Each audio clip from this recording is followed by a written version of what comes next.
Fl-aħħar 24 siegħa l-pandemija tal-COVID-19 f'pajjiżna ħasdet il-ħajja ta' 3 persuni oħra sabiex bekk l-ammont totali ta' vittmi ta' dan il-virus fil-Gżejjer Maltin tela l-744.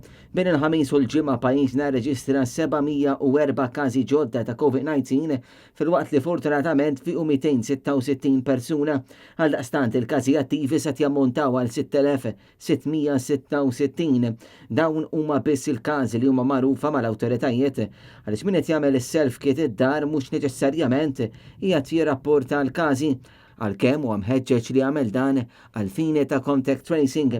Intant skont informazzjoni li kiseb Net News bħalissa f'Mater Dei hemm 5 swali li huma mimlija bil-pazjenti tal-COVID.